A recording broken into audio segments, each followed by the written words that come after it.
মৰমৰ ছাত্ৰ-ছাত্ৰীসকল তোমালোকৰ নতুন শিক্ষাবৰ্ষ অনুষ্ঠিত হৈছে বা আৰম্ভ হৈছে। সো এপ্ৰিলৰ পৰা তোমালোকৰ নতুন শিক্ষাবৰ্ষ আৰম্ভ হয়।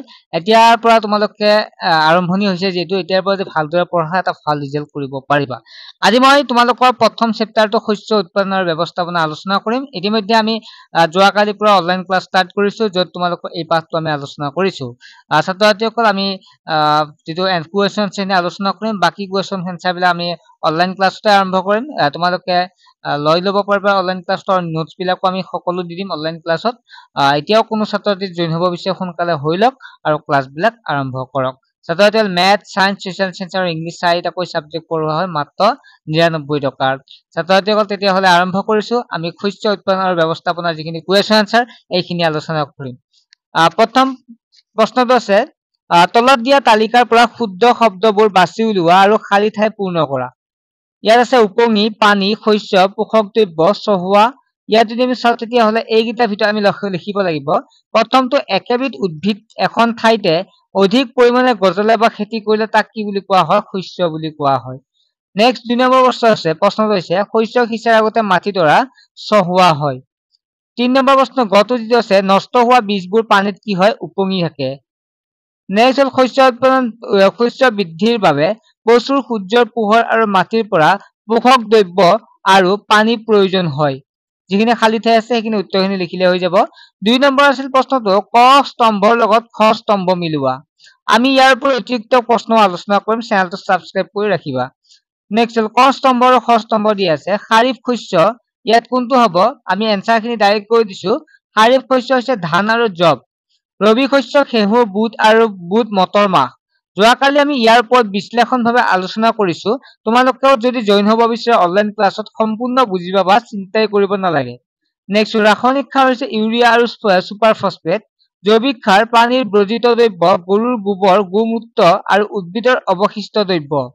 3 নম্বৰ প্ৰশ্নটো হৈছে প্ৰতিক্ৰিয়া দুটাকৈ উদাহৰণ দিয়া। খাৰিফ শস্য উদাহৰণ দি চাওঁ তেনে ধান আৰু মাকৈ হ'ব। ৰবি শস্য উদাহৰণ দি চাওঁ তেতিয়াহ'লে মটৰ আৰু সৰিয়হ হ'ব। তাৰপিছত 4 নম্বৰ প্ৰশ্নটো আছিল তলত দিয়াসমূহৰ বিষয়ে নিজা শব্দৰে একোটাকৈ দফা লিখা। মাটি চহোৱা। ইয়াৰ এনচাৰটো এনেকৈ লিখিবা মাটি চহোৱা শস্য উৎপাদনৰ প্ৰথম কাম।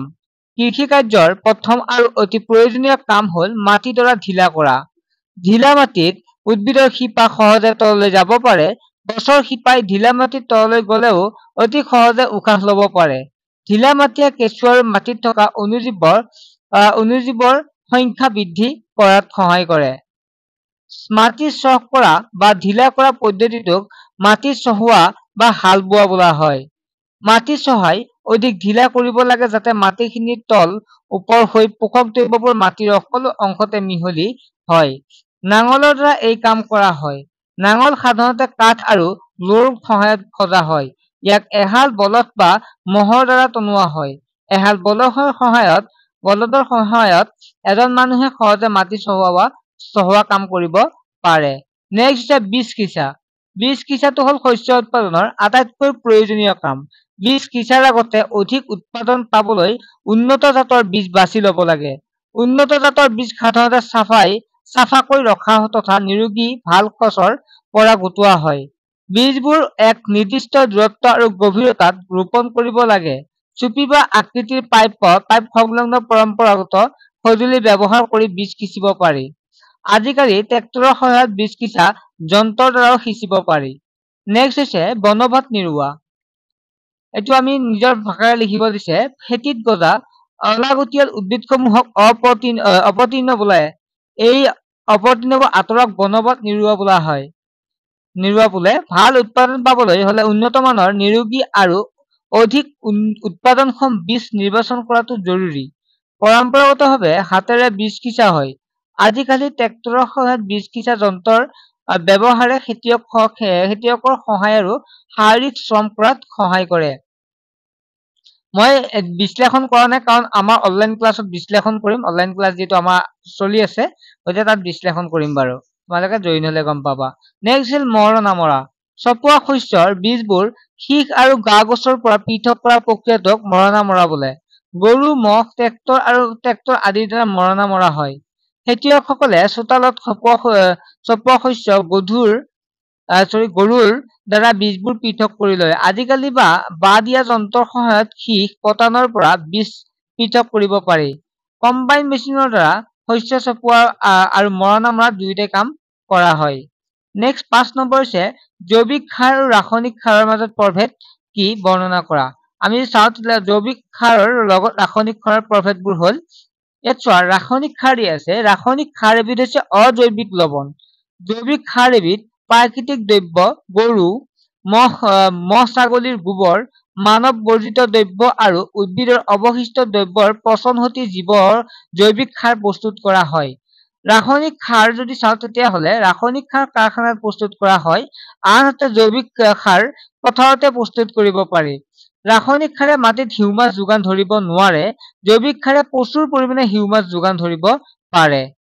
তাৰপিছত যদি চাওঁ ৰাসায়নিক সাৰে উদ্ভিদৰ পোষক দ্ৰব্য নাইট্ৰজেন ফসফৰাছ আৰু পটাছিয়াম প্ৰচুৰ পৰিমাণে যোগান ধৰিব পাৰে।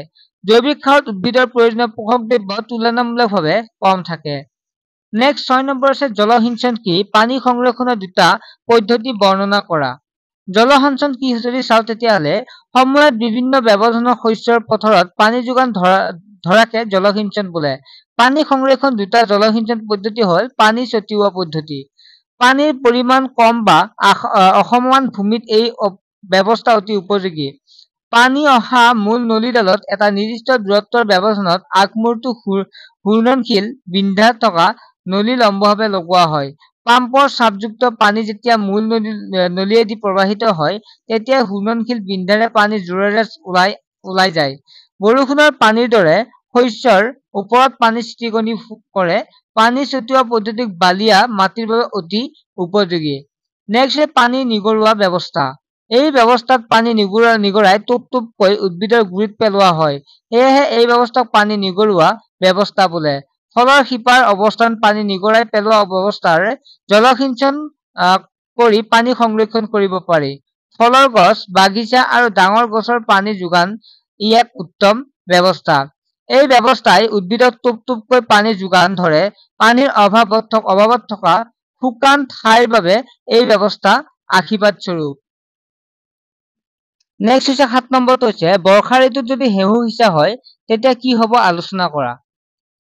উত্তৰ যদি চাওঁ তেতিয়াহ'লে এনেকুৱাকে লিখিব লাগিব ঘেঁহু এবিধ ৰবি শস্য। ঘেঁহুৰ বাবে প্ৰয়োজনীয় সময় হৈছে শীতকাল। বৰ্ষা ঋতুত এই শস্য কৰিলে উপযুক্ত বৃদ্ধি লাভ নহ'ব, কাৰণ শীতকালৰ তুলনাত বৰ্ষা তথা গ্ৰীষ্মকালৰ উষ্ণতা আৰ্দ্ৰতা বৰষুণ আৰু মাটিৰ পোষক দ্ৰব্যৰ তাৰতম্য অধিক, সেয়েহে বৰ্ষা ঋতুত ঘেঁহু সিঁচাটো উচিত নহয়। নেক্সট 8 নম্বৰ প্ৰশ্নটো একে লেঠাৰিৰে শস্য উৎপাদন কৰিলে মাটিডৰাত কোনে প্ৰভাৱ পৰে বৰ্ণনা কৰা। উত্তৰ লিখিবা উদ্ভিদৰ বৃদ্ধিৰ বাবে বিভিন্ন পোষক দ্ৰব্যৰ প্ৰয়োজন হয় আৰু সেইবোৰ উদ্ভিদে মাটিৰ পৰা আহৰণ কৰে। লেঠাৰি নিচিগাকৈ একেডৰা মাটিতেই খেতি কৰিলে মাটিডৰাৰ পোষক দ্ৰব্য কমি যায়। পোষক দ্ৰব্যৰ পৰিমাণ কমি গ'লে শস্য বৃদ্ধি আৰু বিকাশ ভাল নহ'ব। নেক্সট 9 নম্বৰ প্ৰশ্নটো হৈছে অপতৃণ কি সিহঁতক কেনেকৈ নিয়ন্ত্ৰণ কৰিব পাৰি। উত্তৰটো হৈছে খেতিত গজা অলাগতিয়াল উদ্ভিদক অপতৃণ বুলি কোৱা হয়। নেক্সট হৈছে খেতিয়কসকলে অপতৃণ আঁতৰোৱা আৰু সিহঁতৰ বৃদ্ধি নিয়ন্ত্ৰণৰ বাবে বিভিন্ন ব্যৱস্থা হাতত লয়। 1 নম্বৰ ব্যৱস্থাটো হৈছে অপতৃণ মাটি চহোৱা সময়ত উভালি পেলোৱা হয়। 2 নম্বৰ হৈছে সময়ে সময়ে খন্তি বা কোৰ আদি ব্যৱহাৰ কৰি অপতৃণ নিৰোৱা ব্যৱস্থা কৰিব পাৰি।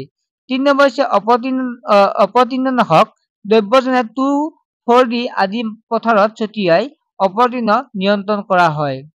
ছাত্ৰ-ছাত্ৰীসকল আশা কৰোঁ তোমালোকে নিশ্চয় বুজি পালা, আৰু তোমালোকে যদি অধিক বুজি পাব বিচাৰা বা তোমালোকে কনচেপ্ট মুখস্থ নকৰাই যদি তোমালোকে লিখিব বিচাৰা তেতিয়াহ'লে এটা বেষ্ট উপায় হৈছে এছআৰ এডুকেশ্যন। ছাত্ৰ-ছাত্ৰীসকল মাত্ৰ 99 টকাত তোমালোকে ক্লাছ কৰিব পাৰিবা, বহু ছাত্ৰ-ছাত্ৰী জড়িত হৈ আছে। ছাত্ৰ-ছাত্ৰীসকল তোমালোকে মুখস্থ কৰাতকৈ এতিয়া কনচেপ্ট ৱাইজ তোমালোকে বুজাটোহে আচল কথা। গতিকে চেনেলটো ছাবস্ক্ৰাইব কৰাৰ লগতে তোমালোকে অনলাইন ক্লাছত জইন হৈ লোৱা। ঠিক আছে, বাই। নেক্সট এটা ভিডিঅ'ত লগ পাম।